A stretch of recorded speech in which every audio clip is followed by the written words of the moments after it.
오늘 어린이날 막 기쁘고 즐거운 날인데 본문은 사사기 16장 23절부터 31절까지 삼손이 죽는 이야기입니다. 그래도 이 말씀 가운데서 우리 가정 또 우리의 삶 가운데 소망이 보입니다. 오늘 설교의 제목은 우리는 미쁨이 없을지라도 주는 일향 미쁘시니. 사실은 사사기 16장을 읽어놓고 여기 있는 이 제목은 여러분 아시는 것처럼 디모데후서 2장에 있는 말씀입니다. 우리는 미쁨이 없어요. 하지만 주는 일향 미쁘시니. 우리가 고난 가운데 디모데후서는 이런 겁니다. 고난 가운데 우리가 잘 견뎌내기도 어렵고 고난 가운데 넘어질 때도 많고 시험이 오면 거기에 꼴딱꼴딱 넘어도 갑니다. 하지만 그럴지라도 우리는 미쁨이 없을지라도 우리는 신실하지 못해요. 우리는 믿음직스럽지 않습니다. 하지만 주님은 뭐예요? 정말로 믿음직스러워요. 주님은 늘 신실하셔요. 그러니 주님을 붙잡고 다시 일어나 우리가 걸어가야 될 그 길을 걸어가자고 디모데후서에서 얘기를 하는데요. 오늘 설교의 제목도 그 제목을 말씀을 그대로 따왔습니다. 우리는 미쁨이 없을지라도 주는 일향 미쁘시니.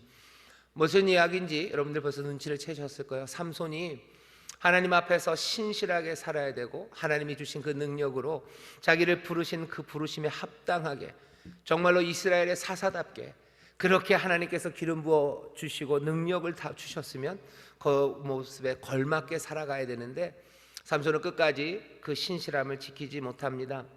하지만 그렇다고 해서 주님께서도 여호와께서도 신실하지 못하게 에라 모르겠다 그리고 휙 삼손을 버리지는 않으십니다. 우리는 미쁨이 없어요. 하지만 주는 일향 미쁘십니다. 삼손은 하나님 앞에 신실함으로 살지 못했지만 하나님은 자신이 약속하신 바를 또 하나님은 이스라엘 향한 또 삼손을 향한 자신의 은혜를 버리지 않으십니다. 오늘 이 말씀 삼손의 마지막 죽어가는 이야기, 죽음의 이야기를 통해서 다시 한번 하나님이 어떤 분이신지 그리고 또 이 삼손을 통해서 보는 예수님은 어떤 분이신지 삼손을 통해서 하나님 그리고 예수님을 알게 되면 그 안에서 우리의 삶이 어때야 되는지 다시 한번 보게 될 겁니다. 우리 자신을 보게 될 겁니다. 성경을 보시죠. 오늘 읽은 본문 23절 바로 위에 있는 절이 좀 중요합니다. 그의 머리털이 밀리운 후에 다시 자라기 시작하니라. 지난주에 삼손이 잡혀간 걸 봤어요. 잡혀갔죠. 머리를 깎이고 그리고 눈이 빠집니다. 눈을 뺐어요. 이제 삼손은 보는 게 없습니다. 사실은 눈을 뺀 게 상징적입니다. 삼손은 사실은 두 눈을 멀쩡히 뜨고 있을 때도요 제대로 보는 게 좀 없었습니다. 뭘 못 보았냐면 하나님이 자기를 부르신 내 삶의 길을 보지 못해요. 싸움은 잘하고 아마 싸움을 잘하려면 눈도 좋아야 될 겁니다. 동체 시력이라고 그래요. 여러분들 들어보셨나요? 동체 시력이라고 그래서 동은 움직인다는 뜻이에요. 뭔가 움직이는 것에 대해서 시력이 좋은 사람이 있어요. 움직이는 거 다 보지 않습니까? 아니요, 그 정도 아닙니다. 여러분들 제가 하는 말이 뭔지 모르면 여러분들은 동체 시력이 별로 좋지 않으신 거예요. 유명한 축구 선수들은 그렇답니다. 이러고 있으면 운동장 여기가 다 보인대요. 뛰고 있는 사람들이 다 보여요. 그래서 저기서 뛰고 있는 애가 보이고요. 제가 어디쯤 갈지 압니다. 그러니까 공을 뻥 차서 거기다 떨어뜨려 주는 거예요. 권투 선수들도 그렇대요. 동체 시력이 좋아요. 움직이는 게 다 보인답니다. 주먹이 오는 게 보이고요. 몸 움직이는 게 다 보인대요. 동체 시력이 좋은 사람, 아마 삼손도 나귀 턱뼈 하나로 1000명을 죽였습니다. 굉장히 폭력적이지만 1000명을 죽일 정도 되면 그 블레셋 사람들이 그냥 다 나 때려주셔요 그러고 이러고 있었던 건 아니겠죠. 삼손이 몸도 빠르고 힘도 셌을 뿐만 아니라 동체 시력 보는 것도 굉장히 잘 봤을 겁니다. 하지만 그렇게 세상을 움직이는 것들을 잘 보는 삼손이 못 본 것, 정말 보아야 될 것을 못 본 것은 자기가 걸어가야 될 자기의 인생의 길입니다. 나를 부르신 길이 있는데 그리고 그 부르신 길을 놓칠 수 없이 분명하게 보이셨죠. 성경에 있는 누구보다도 분명하게 자기가 가야 될 길을 보인 사람이 삼손입니다. 그 위대한 왕 다윗이 태어날 때도 다윗이 이스라엘의 왕이 된다고 미리 하나님이 얘기해 주신 적이 없으셔요. 그 위대한 왕도 소년이 다 되고 거의 청년기가 될 때 그때서야 사무엘에게 기름 받으며 이스라엘의 왕이 될 것이 전해집니다. 삼손은 아니에요. 태어나기 전서부터 삼손의 운명, 걸어가야 할 길, 하나님이 인도하시고 하나님이 사용하실 삼손의 인생길이 이미 정해진 사람이었어요. 그런데도 그 동체 시력이 좋은 삼손이 그 길을 보지 못합니다. 그 길을 보지 못하니 마구잡이로 살아가는 거예요. 아무데로나 가는 거예요. 그냥 가사로 내려가고 딥나로 내려가고 그 골짜기로 내려가면서 그렇게 마구잡이로 살아가고 자기가 걸어가야 될 그 길 대신에 여러 유혹이 많은 곳, 블레셋이 있는 곳, 그곳으로 걸어갑니다. 우리에게는 믿음이 없지만 주는 일향 믿으시다 그러시는데 삼손, 이 사람은 도대체 어떻게 살아가게 되는지 그 마지막을 보셔요. 그러니 그냥 눈을 빼버렸어요. 그러니까 아예 이제 삼손은 안 보입니다. 달라진 것도 사실은 별로 없어요. 눈앞의 것을 보지 못하지만 여전히 자기가 걸어가야 될 그 길을 보지 못했다면 눈은 있으나 마나입니다. 눈이 빼지고 그리고 머리가 밀려서 블레셋 사람들에게 잡혀갑니다. 22절 끝엔 그렇게 돼 있죠. 그렇게 머리카락이 밀렸지만 다시 머리카락이 자라기 시작한대요. 그거 보면서 여러분들 좀만 기다려라. 삼손이 이제 머리카락만 다 나면 힘이 세지겠지. 머리카락이 자라기 시작했는데 얼마나 자랐는지 모르겠습니다. 하지만 우리가 23절부터 오늘 읽은 본문을 보면요, 삼손이 머리카락이 자라기 시작했다고 해서 힘이 세지진 않았어요. 어떻게 합니까? 삼손이 그 기둥을 잡고 마지막 죽을 때요, 하나님 앞에 기도합니다. 자기가 머리카락이 길어져서 힘이 있었으면 그냥 했을 거예요. 삼손도 알아요. 머리카락은 길어지지만 자기의 힘이 돌아오지 않는 걸 왜 모릅니까? 블레셋 사람들도 그렇게 생각해요. 이제 머리를 잘랐어요. 머리카락에 삼손이 자라겠죠. 블레셋 사람들은 바보. 삼손이 머리카락이 자라는데 그걸 모르네. 블레셋 사람들이 그렇게 바보겠습니까? 뻔히 보이는데요. 머리카락이 점점 자랍니다. 하지만 블레셋 사람들은 알아요. 삼손 힘 없어요. 이 힘이 여호와께로서 온 거라는 걸 이젠 압니다. 그리고 여호와께 이 삼손이 나실인으로 살아야 됐다는 걸 압니다. 근데 나실인이 뭔지 블레셋 사람들이 이제 이 정도 되면 알죠. 그 동네 사람들이에요. 이스라엘 사람들. 나실인은 머리 깎으면 안 되고 포도주 먹으면 안 되고 시체 만지면 안 되고.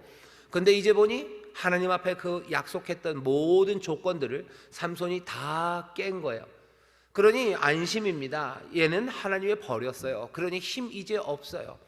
눈 뽑아내고 머리카락 길러봐야 아무것도 이 사람 삼손이 할 수 있는 것 없다고 블레셋이 판단합니다.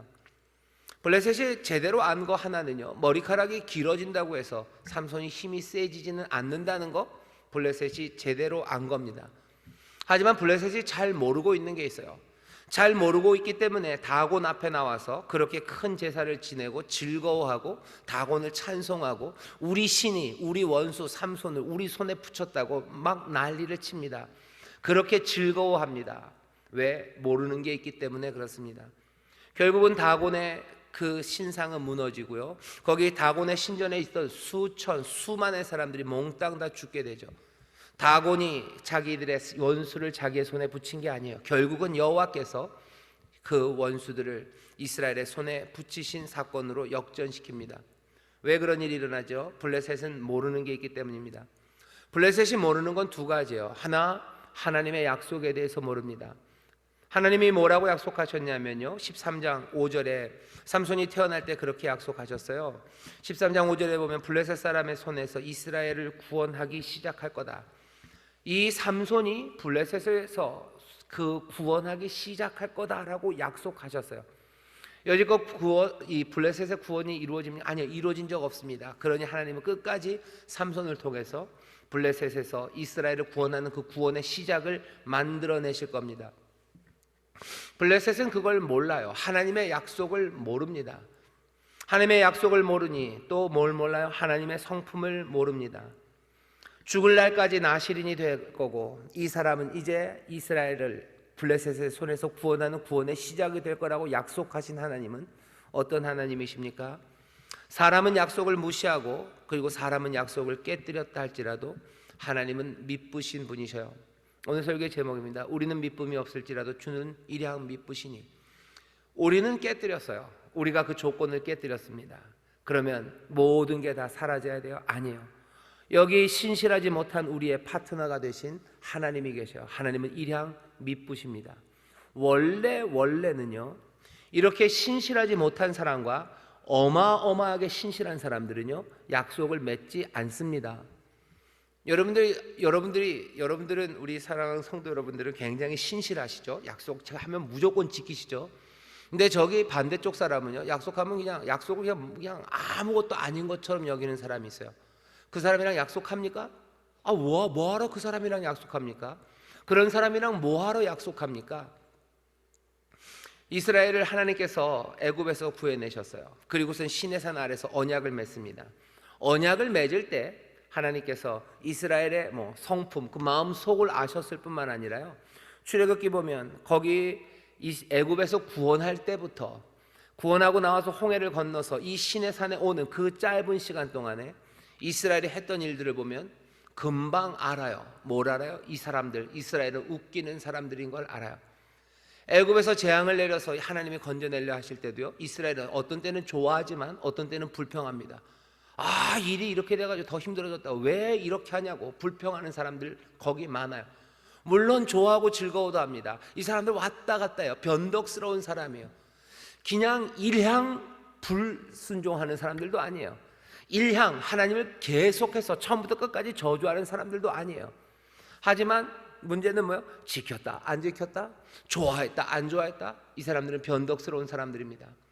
하나님이 구원하시는 능력을 즐거워하기도 하고 또 그 일로 인해서 자기들에게 어려움이 오면 또 불평하기도 합니다. 광야로 나왔어요. 홍해를 건너서 광야로 나옵니다. 시내산으로 오는 그 짧은 기간 동안에도 뭔가 먹을 게 없으면 불평해요. 먹을 거 주면 또 좋아합니다. 또 목마르면 목마르다고 뭐라 그러고요. 물을 주시면 또 물 줬다고 감사하고요. 또 매출하기 달라고 그러고 만나 달라고 그러고 또 만날 주면 또 더 많이 가져가기도 하고, 온갖 하나님의 말씀에 신실하게 거기에 온 마음을 다하여 순종하려고 애쓰는 사람이 아니에요. 그걸 시내산에 오는 짧은 기간 동안에 하나님이 그들의 마음 속을 들여다보신 게 아니고요, 그럴 필요도 없어요. 그냥 그들의 삶이 그랬던 사람들입니다. 그 사람들과 하나님은 어쩌면 굉장히 무모하시죠. 무모한 도전입니다. 유재석이 한참 했던 무도, 무모한 도전이에요. 무한 도전인가요? 그거는 죄송합니다. 근데 원래 처음엔 무모한 도전이었어요. 제가 그렇게 압니다. 무슨 소랑 줄다리기 하고 그랬었는데, 기차랑 달리기 하고. 하나님께서 무모한 일을 하셨어요. 왜 이렇게 신실하지 못한 사람과 이렇게 신실하신 이가 약속을 합니까? 어차피 신실하지 못한 변덕쟁이들끼리는 약속할 수 있어요. 서로 눈치 보면서 약속할 수 있어요. 하지만 일향 미쁘신 이가 이 변덕스러운 사람과 어떻게 약속을 합니까? 시내산에서 하나님과 인간 백성 사이에 약속이 맺어지긴 했는데, 그게 언약이라는 어쩌면 1대1 관계처럼 맺어진 언약 같지만 아니요, 이건 굉장히 불평등한 그리고 불균형적인 언약입니다. 하나님이 무조건 손해보시는 약속입니다. 하나님이 무조건 손해보시는 약속이에요.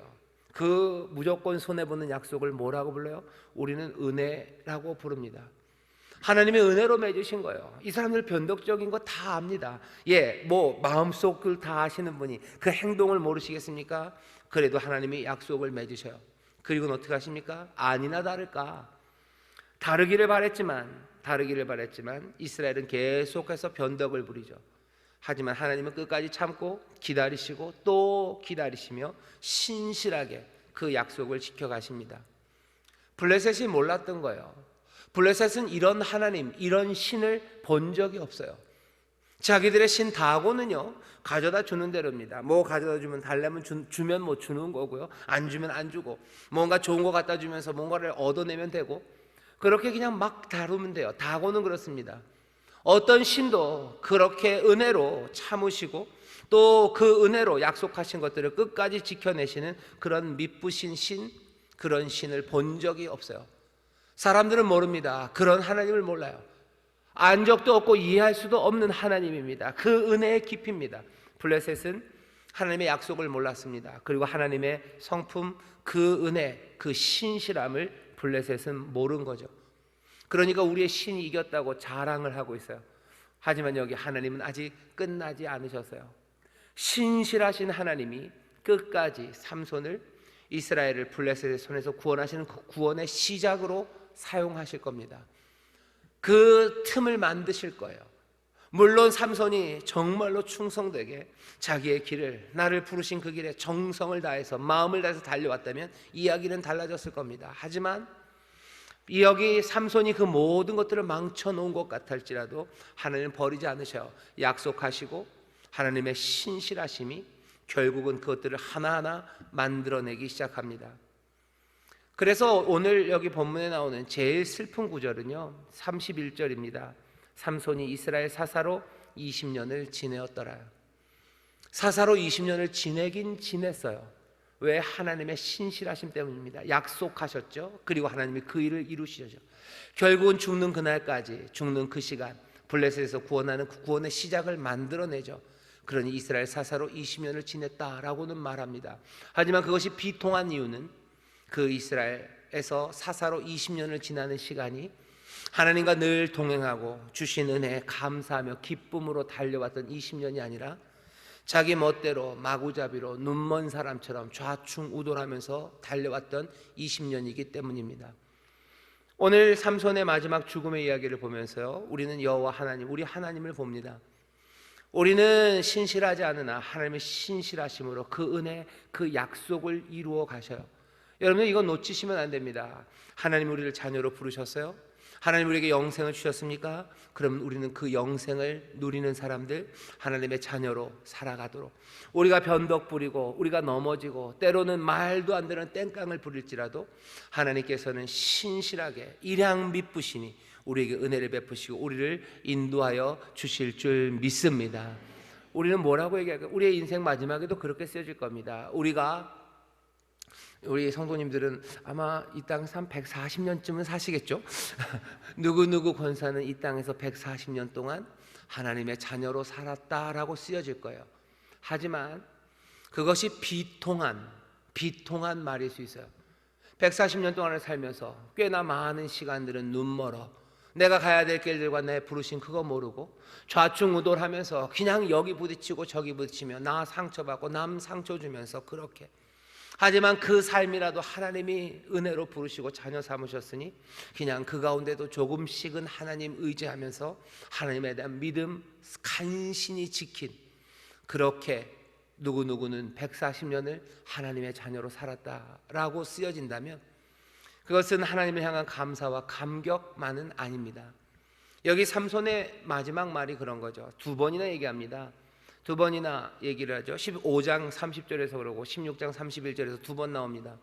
삼손이 이스라엘 사사로 20년을 지내었더라.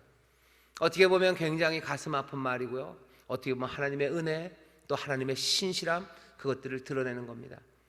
우리 가운데 보이시는 하나님의 신실함과 은혜가 정말로 모두의 가슴을 뜨겁게 하고 찬송하고 박수치는 그런 은혜의 신실함이 되시기를 주의 이름으로 축원합니다. 우리의 인생의 마지막에 써놓은 그 묘비에 보통은 그렇게 써 있죠. 성도, 권사, 집사, 목사 이렇게 써 있습니다. 하나님의 자녀, 언제서부터 언제까지, 언제 나고 언제 돌아가셨는지가 써 있어요. 그 시간 동안을 이 땅에서 하나님의 자녀로, 하나님의 직분자로 살았다라고 거기다 적어놔요. 그 적어놓은 그 글귀들이 여기 삼손의 이 글귀처럼 많은 사람들에게 비통함, 하나님의 신실함과 은혜는 있으나 뭔가 가슴 아픔을 남기는 것이 아니고, 거기에서도 여전히 연약하고 부족하고 못나고 신실하지 못했을지라도 그래도 그거보다는 좀 더 아름답고 좀 더 예수님 닮은 그런 삶의 마지막 정리가 되시기를 주의 이름으로 축원합니다. 저에 계신 분들에게 하나님의 자녀로 우리가 삽니다. 하나님의 자녀로 우리가 삽니다. 다시 한 번만요. 하나님의 은혜로 삽니다. 하나님의 은혜로 삽니다. 아멘, 아멘. 하나님이 우리를 부르셨어요. 이름이 없는 자들에게, 에베소서 3장에 보면 바울이 그렇게 합니다. 이름이 없는 자들에게 이름을 주신 이를 찬송하래요. 이름이 없는 우리에게 이름을 주신 이를 찬송하래요. 우리의 이름은 뭡니까? 우리의 이름은 그리스도의 사람이요, 우리의 이름은 그리스도의 사람, 우리의 이름은 하나님의 자녀, 우리의 이름은 하나님의 자녀로 복받은 그리스도인, 그것이 우리의 이름입니다. 그 이름을 주신 이에게 감사하시고 그 이름에 합당하게, 그 이름이 영광이 되는 복된 삶을 살게 되시기를 주의 이름으로 축원합니다. 하나님은 일양 미쁘셔요. 그러니 우리의 삶을 이어가실 겁니다. 거기에 조금이라도 조금씩 더 합당하게 살아가게 되기를 바랍니다. 자, 블레셋 사람들은 즐거워합니다. 우리의 신이 우리 원수 삼손을 우리 손에 붙였다 하고 그 신 다곤에게 큰 제사를 드리고 즐거워합니다. 삼손을 불러냅니다. 그리고 제주를 부리게 해요. 삼손이 무슨 제주를 불렸는지는 모르겠습니다. 하지만 삼손은 거기서 제주를 부립니다. 하지 말지 싶은 생각이 있는데, 설교를 이렇게 준비하면서요, 저도 이거는 잘 몰랐어요. 그냥 삼손 다 안다고 생각했는데 삼손한테 제주를 부리게 했네. 에이, 삼손이 하지는 않았겠지. 아니요, 삼손이 제주를 부립니다. 모욕당하는 자리요, 삼손이 모욕당합니다. 그 수치가 삼손의 삶에 있습니다. 왜? 붙잡혔기 때문이에요. 이 블레셋이 눈을 뺐기 때문이 아닙니다. 그 전서부터 삼손이 제대로 보지 못했기 때문이에요. 보지 못한 삶, 나를 부르신 부르심에 대해서 온전히 이루어지지 못한 삶, 그것들 따라가지 못한 삶은 모욕당할 뿐만 아니라요, 남들이 모욕하고 거기에 제주 부리는 삶입니다. 나중에 얘기하겠지만 예수님께서도 모욕당하셔요. 예수님께서도 수치당하고 제주 부려보라는 말을 듣습니다. 뭐라 그래요? 내려와 봐라 그러죠. 내려와 봐라. 내려와 봐라. 그리스도는 내려와 봐라. 그리스도거든 네가 내려오고 네가 한번 구원해 봐라. 예수님이 거기에서 어떻게 하셔요? 제주를 부르셔요? 안 부르셔요. 돌을 떡으로 바꿔봐라. 그거 하십니까? 안 하십니다. 아니, 그거 하실 리가 없습니다. 하지만 세상에서 이 삼손처럼 가게 되면 우리 어떻게 세상이 제주를 부리라는 그 말에 제주를 부리기 시작해요. 이건 비참한 겁니다. 모욕당하는 거, 그건 그럴 수 있어요. 하지만 거기서 비참함으로 떨어지는 것, 제주를 부려보라는 그 말에 제주를 부리는 거예요. 하지만 내가 눈멀어 내가 가야 될 길, 그 길을 놓쳐버리면요, 세상이 제주를 부리면 제주 부리는 사람들, 세상에 피리를 불면 춤을 추는 사람들, 세상이 박수치면 뭔가 움직이기 시작하는 그런 사람들이 됩니다. 삼손은 그래서 굉장히 슬픈 사람이에요. 제대로 가지 못해서 하나님의 은혜를 잃어버리고 주신 능력 다 빼앗겨버리고 이렇게 눈멀어 비참하게 있는데 또 거기에 더해서 제주를 부리는 말에 제주를 부립니다. 어떻게 하나님의 사람이 이렇게 될까 싶을 만큼 그렇게 삼손은 지금 비참함에 떨어집니다. 인생의 비통함이 여기 삼손에게 있어요. 삼손이 왜 제주를 부리는지 우리는 알죠. 왜 알아요? 제주를 안 부리면 감당할 수 없기 때문입니다. 이걸 어떻게 우리가 압니까? 우리도 우리의 삶에서 이런 경험들이 많기 때문이에요. 모욕당하고요, 그냥 거기에서 거절하지 못합니다. 해봐라 그러면 하는 거예요. 직장에서도 해봐라 하면 합니다. 나쁜 일 해라고 하면 합니다. 하기 싫다고 말해야 되는 거 뻔히 압니다. 거절해야 돼요. 하지만 거절하지 못합니다. 남들에게 해코지 하라는 말 들으면 해코지 하는 일 합니다. 거절 못합니다. 그게 나에게 올까봐입니다. 드라마나 그런 거 보면 꼬맹이들 학교에서 중고등학생들 왕따 시키는 이야기들 많아요. 그럼 거기 대장 녀석이 있죠. 그럼 거기 밑에 있는 한 녀석에게 저 애한테 모욕을 주래요. 쟤 한번 모욕 줘봐라 그래요. 그래서 모욕당했던 그 제일 막내 꼬맹이 녀석이 어쩔 수 없어요. 거부하지 못해요. 그럼 그냥 슥 그리로 들어옵니다. 그래서 그 전체에서 제일 마지막 꼬맹이가 되죠. 이 마지막 꼬맹이는 제주를 부려야 돼요. 그거보다 더 약한 애 붙잡아다가 때려줘야 되고 모욕해야 됩니다. 왜? 그 무게들, 그 위에 있는 것 안에서요, 여기에서 살아남을 수가 없기 때문이요, 내가 감당할 수 없어요. 그러니 제주를 부리라고 하면 제주를 부립니다. 아이들도 알아요. 그러니 우리도 다 알죠. 세상이 제주를 부리라고 하면 제주를 부리는 일, 그 일은 이건 얼마나 비통합니까? 오늘 여기 말씀 23절부터 쭉 읽어가는 건요, 그냥 비통함이에요. 그리고 비통함이에요. 그리고 비통함입니다. 하나 여기 뭔가 다른 것들이 보여. 완전히 100% 뭔가 역전은 아니지만 100% 역전은 하나님이 하셔요. 다곤의 신전에서 모두가 다 다곤을 찬송할 때 하나님께서 그 모든 것들을 다 뒤집어 엎으시면서 하나님이 찬양 받으실 겁니다. 하지만 모든 것들을 뒤집어 영광 받으신 하나님, 그 하나님 옆에요, 여기 정말로 평생에 처음으로, 그리고 처음이자 마지막으로 삼손이 믿음의 일을 해내기 시작해요. 어디에서? 비통함에서입니다. 눈 멀고 고생하고 거기에 끌려 나오고 제주 부리고, 그 전까지도 삼손이 어땠는지에 대한 이야기는 없어요. 하지만 제주를 부리고 그 다음에 그들을 기둥에 세우니 삼손이 자기 손을 붙든 소년에게 이르되 나로 이 집을 버틴 기둥을 찾아서 그것을 의지하게 하라. 삼손이 그 비통함, 그 깨짐, 그 부끄러움, 그 모멸, 그 아픔, 처절하게 체험되는 자기의 연약함, 그리고 인생에 대한 깊은 어쩌면 절망과 후회 가운데요, 뭔가를 하나 보기 시작합니다. 사람들은 이 보기 시작하는 게 단순한 복수라고도 얘기할 수 있어요. 왜? 삼손이 마지막으로 기도할 때 뭐라고 기도해요? 하나님이여 나에게 힘을 달라고. 그래서 블레셋 사람이 내 이 두 눈을 뺐는데 내 눈을 뺀 이 원수를 내가 단번에 갚게 해달라고. 이번에 이 기둥 다 무너뜨려서 다 줄게, 복수하게 해달라고 기도합니다. 이 삼손은 여전히 이스라엘의 구원, 그것을 위해서 나를 블레셋에서 이스라엘을 구원하는 구원의 시작으로 부르셨으니 내가 그 시작이라도 이루게 해주시옵소서 라고 하지 않아요. 그냥 여전히 두 눈을 뺀 이 원수를 갚게 해달라고 합니다. 여전히 부족해요. 와, 왜 이럴까 싶어요. 하지만 삼손은 변합니까? 예, 아주 조금 변합니다. 얼만큼 조금 변하냐면요, 적어도 하나는 이제 알아요. 하나님과 자기의 관계에서 하나는 압니다. 뭐 알아요? 내 힘은 하나님께로부터 왔다는 걸 알아요. 나는 하나님 없이는 약하다는 거, 그거 하나 압니다. 저기 기도하는 걸 보세요. 힘을 구하죠. 힘을 구한다는 건 자기에게 힘이 없다는 거예요. 여러분들 삼손의 이야기를 쭉 보면서요, 오늘 여기가 삼손이 두 번째로, 평생에 두 번째 한 기도입니다. 첫 번째 했던 기도는 어디죠? 에나골이에요. 부르짖는 자의 삶. 1000명을 나귀 턱뼈로 다 죽이고 나서 목말라서 죽게 돼서, 아무리 힘이 세도 목마르면 어쩔 수 없죠. 나 목말라 죽게 됐다고, 이러면 어떡하시냐고 하나님한테 따집니다. 그렇게 따지는 부르짖음에도 하나님께서 샘을 주셨어요. 그 샘 이름이 에나골입니다. 말도 안 되는 얘기도 하나님이 은혜를, 부르신 이에게, 사랑하는 이에게 그 은혜로 샘을 주신 에나골에, 거기에서 샘물을 마신 삼손입니다. 두 번째 기도요. 첫 번째 기도에서 보세요. 거기에는 뭐 자기의 연약함, 하나님의 그런 거 없었습니다. 하지만 오늘 두 번째 하는 이 기도에는요, 자기의 연약함을 압니다. 나에게 힘을 달라고 하죠. 나에게 힘을 달라고. 이것이 믿음이라는 건 어떻게 확인하냐면요, 그냥 이렇게 확인할 수밖에 없어요. 히브리서 11장에 보면 믿음의 사람들 쭉 이야기를 합니다. 거기에 보면 삼손, 기드온, 바락 이야기가 나와요. 이 사람들이 사자의 입을 찢기도 한대요. 하지만 그 뒤에 보면 그런 이야기도 있습니다. 연약한 가운데 강하게 되기도 하며. 지금 삼손은 자기가 연약함을 알아요.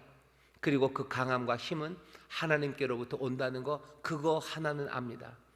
여전히 눈은 뽑혔고 여전히 자기가 블레셋에서 이스라엘을 구원할 구원의 시작으로, 그거에 대해서는 어쩌면 분명히 들어는 봤을 거예요. 하지만 그것이 내가 갈 길이라는 것에 대해서 삼손은 여전히 확실하지는 않습니다. 그냥 하나 조금 달라진 건, 힘은 하나님께로부터 오는 것이고 나는 연약하다는 사실이에요. 나는 연약하다는 사실이고, 또 뭐라고 기도해요? 나를 보옵소서, 나를 생각하옵소서. 겸손하게, 나는 아무것도 아니에요, 난 볼만하지 않아요, 나를 보시라고, 아버지 하나님 나를 보시라는, 나를 좀 보세요 라는 기도는요, 연약한 사람들, 겸손한 사람이 하는 기도입니다. 뭔가 아름다운 사람들은요, 날 보라고 하지 않아요. 왜? 다 압니다. 자기를 보는 거 알아요. 길거리 지나가다 보면요, 뭐 멋진 사람들이 지나갑니다. 그 친구들은 다 알아요. 사람들이 자기 보고 있는 거, 그거 압니다. 그래서 저도 알아요. 길을 가면 사람들이 저를 보고 있다는 걸 알아요. 아무도 안 보는 사람들이 있어요. 봤다가도 눈을 확 돌려버리는 사람들이 있어요. 불쌍한 사람들이죠. 연약한 사람들이죠. 하나님 앞에 나를 보시라고, 하나님 나를 좀 보시라고. 왜? 아무도 거들떠보지 않는 거예요. 아름다운 것 없고 거기에 뭔가 흠모할 만한 게 없어요. 이사야에서 예수님을 예언하면서 그러죠. 거기에 흠모할 만한 아름다운 것이 없다. 그래서 사람들이 외면한다, 고개를 돌려 싫어 버림받았다라는 이야기가 그런 겁니다. 아무것도 아름다운 게 없는 연약함. 삼손은 그전에는 어떤 사람이었어요? 이 사람은 아름다운 사람입니다. 눈에 띄는 사람이에요. 그 힘과 능력으로 눈에 띕니다. 나실인 그 긴 머리카락으로 눈에 띄어요.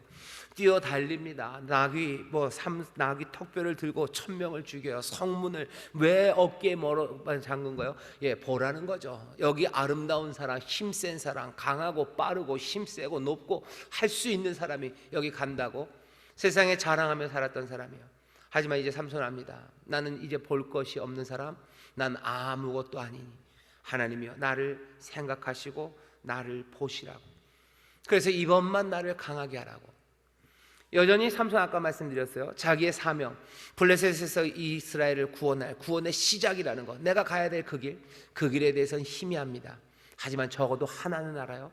내가 약하다는 것, 내 이 약함 가운데 내 삶의 힘이 되시는 분은 여호와밖에 없다는 거, 그거 하나 압니다. 그거 하나 알고 기도해요.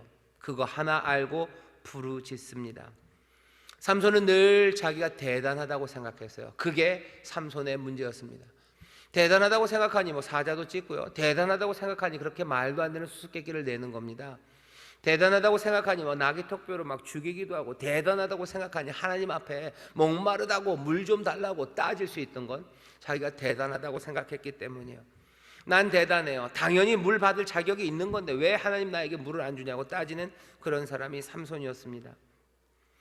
하나님께서 은혜를 주셨다면 그것은 하나님을 기쁘시게 하고 하나님의 백성을 섬기기 위해서 써야 되는 거였는데 삼손은 그러지 못했습니다. 삼손이 어떻게 달라졌는지를 보여요. 아, 그래요?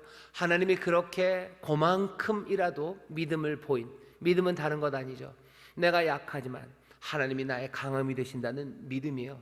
내가 부족하고 아무것도 볼 것 없지만 하나님께서 나를 보신다는 그 믿음입니다. 그러니 기도한 거예요. 그 믿음입니다. 약할 때 강하게 하시는 바로 그 믿음입니다. 그러니 아마 히브리서 11장에 삼손의 이름이 있을 겁니다. 삼손이 나귀턱뼈로 1000명을 죽였기 때문에 믿음을 보인 건 아니에요. 삼손의 이야기 어디에도 믿음으로 말할 만한 건 하나도 남아있지 않아요. 단 여기 이것 하나. 어떤 믿음? 내 연약함에 하나님이 나를 도우실 분은 하나님뿐이라는 믿음, 그 믿음이요. 내가 연약하고 불쌍하지만 하나님이 나를 보실 거라는 믿음, 그거 하나입니다. 그 믿음으로 기도하고 하나님은 그 믿음을 기억하시고, 안타깝지만 뭐라고 얘기하셔요? 사사였다고 얘기하셔요. 사사였다. 그만큼인데도 사사였다라고 얘기하셔요. 하나님이 약속하시고 성실하게 이루셔서 그 좌충우돌과 막무가내와 그 삶, 마구잡이로 살아갔던 그 삶을 하나님께서 그 믿음 붙잡아 정말로 약속하신 대로 이루셔서요. 거기에 이스라엘 블레셋의 모든 방백들이 그 신전에 모입니다. 그 지붕에만 3000, 남녀 3000이래요.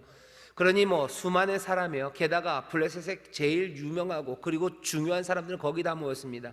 하나님이 그 신전을 무너뜨림으로써 그 사람들을 다 사라지게 하셨어요. 블레셋에서 완전히 구원했나? 아니요, 그건 아닙니다. 처음서부터 블레셋에서 구원하는 구원의 시작을 삼으시겠다고 하셨어요. 그 일을 이루셨습니까? 예, 하나님은 그 일을 이루셨습니다. 삼손이 이렇게 이룬 것들을 보면서요, 우리는 누구를 생각할 수밖에 없냐면 예수님 생각할 수밖에 없습니다. 성경에 나오는 많은 사람들 중에서 예수님을 미리 보여주는 이들이 참 많습니다. 뭐 다윗, 모세 이런 이야기 하지만 어쩌면 삼손이 예수님과 거의 제일 많이 비슷한 사람이 삼손입니다. 예수님도 제자들 그리고 친구들 가룟 유다라는 사람에게 배신을 당해요. 삼손도 마찬가지죠. 들릴라할 때 배신당합니다. 뭐 들릴라뿐만 아니에요. 뭐 가사 여러 곳에서 딥나에서도 그렇고 배신을 당합니다. 예수님 이방인의 손에 넘겨진 것처럼 삼손도 이방인의 손 블레셋에게 넘겨지죠. 고문당하고 조롱당합니다. 예수님 고문당해요. 그리고 조롱당합니다. 삼손 마찬가지죠. 제주 부려보라는 말, 삼손은 제주를 부리지만 예수님은 거절할지라도 똑같은 상황이에요. 삼손도 뭐 오른팔 왼팔 기둥 잡고서 숙여서 넘어져요. 삼손도 양팔을 벌리고 죽죠. 예수님도 십자가 거기에 팔 벌리고 돌아가십니다. 삼손도 자기가 죽는 순간, 그렇죠? 죽음으로 결국은 자기의 일을 완수합니다. 결국 죽음으로 적을 물리칩니다. 우리 예수님도 십자가에서 죽으심으로 그 구원의 사역을 이루어내십니다. 삼손 이 땅에 와서요, 무슨 온니엘이나 기드온, 드보라, 바락과는 달라요. 이스라엘의 지파들을 불러내서 싸우고 그러지 않습니다. 삼손은 혼자 싸웁니다. 한 사람이 싸워요. 예수님도 마찬가지입니다. 이 땅에 오셔서 구원의 일을 이루실 때 한 사람, 그 한 사람으로 십자가를 지고 갑니다. 어쩌면 한 사람이면 돼요. 한 사람. 여기 택함 받은 한 사람, 기름 부으시고 은혜 부으신 한 사람, 그 사람의 순종을 통해서 하나님의 구원의 일을 이루실 거였어요. 삼손은 하지만 그 일을 제대로 이루지는 못합니다. 공통적인 건 딱 하나 있어요. 뭐 있습니까? 정말로 공통적인 거, 함께 갈 수 있는 것. 삼손도 그리고 예수님도 약할 때 강하셨습니다. 삼손은 약할 때 가장 강했어요. 두 눈 뽑히고 머리 잘리우고 힘 하나도 없었을 때, 그때 그 전에 삼손이 죽였던 사람들보다 훨씬 더 많은 블레셋 사람들을 죽일 수 있었습니다. 하지만 삼손은 거기가 끝이었어요. 하지만 예수님은 다르죠. 예수님도 가장 약함으로 오셔서요, 그 가장 연약하신 가운데, 십자가 가장 연약한 자리입니다. 가장 무기력한 자리예요. 아무것도 할 수 없어서 조롱당하는 그 자리, 얻어맞고 그리고 숨쉬기마저 힘든 그 자리, 그 연약함의 자리에서 가장 강하게 구원을 이루셨는데, 삼손은 거기서 죽고 끝이죠. 하지만 예수님은 다릅니다. 약할 때 강하시고 죽음으로 이루신 그분은 바로 그곳이 놀라운 하나님의 역사와 구원의 거기가 시작이 됩니다. 예수님은 거기서부터 시작하셔요. 삼손과는 좀 다릅니다. 삼손과 다른 거 뭐죠? 또 왜 그렇게 됩니까? 약할 때 강하신 건 똑같아요, 둘 다. 하지만 하나 분명히 다른 건 자기의 정체성에 관한 겁니다. 삼손은 자기가 누군지 몰라요. 그리고 알아들었다 할지라도 그것으로 바라보고 걷지 않습니다. 하지만 예수님, 우리 예수님은 다르셔요. 약할 때 가장 강하신 그분은요, 처음 이 땅에 오셔서 마지막 그 순간까지 자기가 누구인지, 내가 걸어가야 되는 그 길이 뭔지 분명히 아십니다. 사역의 처음 시작에 세례를 받으시고, 세례요한에게 세례 받으시고 광야로 가셔서 40일을 금식하셔요. 그 유혹의 때부터 계속해서 유혹은 뭐죠? 네가 누군지에 대한 거예요. 네가 누군지, 그리고 네가 어느 길로 가야 되는지, 이 돌을 떡으로 바꿔봐라, 절해봐라, 뛰어내려봐라. 아니, 난 그러려고 온 거 아니다. 나는 하나님의 아들이에요. 그리고 나는 육신으로 왔어요. 내가 걸어가야 되는 건 아버지께 순종하며 이 연약한 길을 걸어가는 거지, 돌을 떡으로 바꾸면서 높은 데서 뛰어내리면서 사람들에게서 인기 얻으면서 그냥 쉬운 방법으로 그렇게 아니, 걸어가야 돼. 그 길을 똑바로 걸어가야 되는 자기의 정체성, 소명의식, 그것이 분명한 예수님이십니다. 삼손이 부족했던 건 뭡니까? 은혜가 부족했습니까? 아니요. 수태고지가 부족했습니까? 그 삶 가운데 하나님이 주시는 은혜와 능력, 그게 부족했나요? 아니요. 부족하지 않아요. 어쩌면 너무 차고 넘쳤어요. 하지만 삼손은 자기가 누군지, 내가 걸어가야 되는 그 길이 뭔지, 그것들을 아무것도 아닌 것처럼 집어 던진 사람이 삼손입니다. 우리는 이 말씀을 보면서요, 삼손에게서 배웁니다.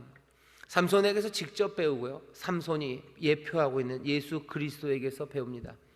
삼손에게서 배울 건 그거죠. 뭐가 잘못됐는지에 대해서 배우는 거예요. 아, 변덕이구나. 우리의 삶도 참 변덕스럽구나. 삼손이 은혜를 받고 하나님이 능력을 주시는데도 불구하고 신실하지 못할 뿐만 아니라 방종하고 세상과 함께하는 것, 원수들과 함께하는 것, 그리고 우리는 얼마든지 달려가는 그런 변덕스러운 사람들이 우리들이구나 하는 것을 우리가 압니다. 하지만 우리는 그렇게 미쁘지 않을지라도 하나님께서는 미쁘시니 우리를 부르신 그 삶을 이루어 가실 것을 우리는 믿어요. 하지만 조심하셔야 됩니다. 삼손이 20년 동안 이스라엘의 사사로 있었다는 그 말이요, 그게 비통함의 말일 수 있어요. 우리가 이 땅에서 하나님의 자녀로 이 땅에서 살았다라는 그 말이 소망과 영광의 찬송이 아니라 그냥 가슴 먹먹하고 그냥 조금 섭섭한 말일 수 있습니다. 우리 엄마가 예수 믿고 사셨어요 라는 말이요, 자녀들이 엄마 아빠 돌아가시고 난 다음에 우리 엄마는 예수님 믿는 사람이었어요. 맞아요. 우리 엄마는 예수님 믿고 하나님의 자녀로 사셨어요 라고 말합니다. 하지만 그 말이 정말로 하나님의 은혜 그리고 하나님의 미쁘심 가운데 이렇게 저렇게지만 그래도 하나님 앞에 조그만 믿음은 붙잡고 사셨어요 라는 말이 된다면, 하나님의 은혜에 대한 감사와 그리고 신실에 대한 고백은 되지만 우리의 삶에 환희와 기쁨 그리고 감격, 그것은 못 됩니다. 아이고, 그게 중요합니까? 아니, 그거 말고 이 땅에 살아가면서 더 중요한 게 또 뭐가 있겠습니까? 우리의 자녀들에게 뭘 남겨줘야 될지 잘 생각하셔야 돼요. 아, 우리 엄마는 예수 믿는 사람이었어, 그 말인지, 아니면 우리 엄마는 정말로 예수님 믿는 분이셨어, 이 어감의 차이가 뭔지 압니다. 예수 믿는 사람으로서 자기의 정체성을 따라서 비록 신실하지 못하고 부족한 부분이 있을지라도 점점 더 내가 누구인지, 하나님의 은혜 안에 있는 자임을 알고 그 말씀 따라 최선을 다해서 살아갔던 그런 사람이라면 자녀들은 그렇게 얘기할 거야. 우리 엄마는 예수 믿는 사람이었어 라고 말할 겁니다. 여기 삼손의 이야기를 보면서 다시 예수님을 봐요. 약할 때 강하신 분이에요. 죽으심으로 그 일을 이루셨습니다. 어떻게? 자기가 누군지, 내가 걸어가야 할 그 길이 뭔지 분명히 아셨기에 삼손처럼 마구잡이로 살지 않으셨어요. 겸손하게 아버지의 뜻을 따라, 나는 내 뜻대로 행하지 않는다, 나는 내 마음대로 말하지 않는다, 나는 아버지의 말, 그리고 아버지가 나에게 명하신 것, 난 그것 따라 살아간다고 자기의 삶의 길을 정말로 경건하게, 또 하나님의 뜻, 아버지의 뜻에 합한 길로 성실하게 조심조심 기도하며 그 길을 걸어가셨습니다. 우리의 삶도 예수님처럼 신실하고 미쁘지는 못할지 몰라요. 하지만 걸어가야 될 그 길은 분명합니다. 삼손처럼 마구잡이로 살아가는 것 아닙니다. 하나님이 우리에게 주신 은혜, 하나님의 은혜로 우리를 붙잡아 주심, 계속해서 능력과 복 주심, 그것들을 붙잡고 신실하게 내가 누군지, 내가 걸어가고 따라가야 할 이가 누군지 분명하게 보시고 한 걸음씩 한 걸음씩 우리가 서로 격려하며 따라가기 시작할 때 우리의 삶은 정말로 이 비통함의 세상에서, 이 어렵고 힘들고 미쁨이, 신실함이 없는 세상에서 정말로 높이 들려 하나님의 영광을 드러내는, 하나님의 구원의 역사를 이뤄내는, 우리가 가는 곳마다 하나님의 복이 넘치는 가정이, 일터가, 이 땅이 하나님의 영광과 구원을 맛보게 되는 그 일에 쓰임받는 복된 이들이 될 줄 믿습니다. 하나님께서 우리를 그렇게 부르셨습니다. 모르겠습니다. 예수님 언제 오실지 모르겠지만 앞으로 최소한 한 100년 내에 안 오신다면 우리는 뭔가 묘비가 하나씩 생길 겁니다. 묘비에 분명히 쓰여질 거예요. 언제부터 언제 태어나셔서 언제까지 그렇게 사셨어요. 직분이 있을 거고요. 그리고 그 직분 아래 우리의 이름이 있습니다. 사람들은 우리의 삶을 보고 얘기할 거예요. 아, 이 사람은 하나님의 자녀예요. 이 사람은 예수 믿는 사람이에요. 라는 그 말이 우리의 자녀들이, 우리 뒷세대 사람들이 그 묘비를 보면서 그것을 읽을 때 정말로 예수님 십자가 앞에 선 그 감격은, 그것에는 분명히 못 미치겠으나 그 앞에 설 때마다 하나님을 향한 감사가, 그리고 이 비통한 세상에 비통함이 아니라 참된 평안과 그리고 은혜를 누리는 그런 삶의 정리하는 문구들이 우리의 삶에 새겨지기를, 그렇게 하나님 앞에서 성실하게 신실함으로 살아가는 우리 모두가 되기를 주의 이름으로 축원합니다. 우리가 우리 자녀들에게 줄 수 있는 가장 귀중한 유산입니다. 가장 그리고 복된 유산입니다. 내가 누군지를, 하나님의 자녀, 은혜, 그것으로 사는 신실한 자들로 서로 격려하며 살아가셔요. 약합니다. 하지만 약할 그때 강합니다. 세상은 비통함의 세상입니다. 하지만 그 비통함의 세상, 바로 거기가, 우리의 약함이 드러나는 거기가 어쩌면 가장 강할 때고, 거기가 은혜 따라 걸어가기 시작하는 하나님의 구원의 역사가 이루어지는 때인 줄 믿으시고 절망하지 마십시오. 약한 그때가 강할 때요, 그때가 구원이 이루어질 때인 줄 믿습니다. 끝까지 그 길을 함께 걸어가는 저와 여러분 되시기를 주의 이름으로 축원합니다. 기도하겠습니다. 하나님 감사합니다. 우리는 부족하고 신실하지 못할 때 많으나 주께서는 일양 미쁘시니 약속하신 말씀을 이루실 줄 믿습니다. 은혜로 우리를 인도하실 것을 믿습니다. 그 신실하신 은혜, 아버지 하나님 그 성실하신 인자하심, 그것들을 붙잡고 우리도 아버지 하나님 그 성실하신 인자함을 닮은 아버지 하나님의 자녀들이오니 아버지의 일을, 아버지를 닮는 그런 자녀로 살아가게 하여 주시옵소서. 마음을 다하여 아버지 하나님 눈을 똑바로 뜨고 우리를 부르신가, 우리가 걸어가야 될 그 길을 보게 하시고, 아버지는 마음을 다하여 기도하며 갑니다. 세상에 우리의 약함 때문에 넘어지고 아버지 하나님 비통한 일들 당할지라도 아버지의 그 약할 때가 아버지 하나님 강할 때요, 아버지 그때가 구원의 역사가 일어날 때인 줄 믿사오니 주여 비통함과 아버지 하나님 어려움 가운데도 하나님의 사람들 절망하지 말게 하여 주옵시고, 하나님의 사람들 아버지 하나님 그냥 도망가지 말게 하여 주옵시고, 아버지 약한 그때, 아버지 우리의 마음이 깨어진 그때가 하나님의 능력과 하나님의 구원의 역사가 이루어질 때인 줄 믿사오니 주여 주가 우리에게 보신 그 길을 일어나 걷게 하여 주시옵소서. 기도하며 걷게 하여 주시옵소서. 감사드리며 예수님 이름으로 축복하며 기도하옵나이다. 아멘.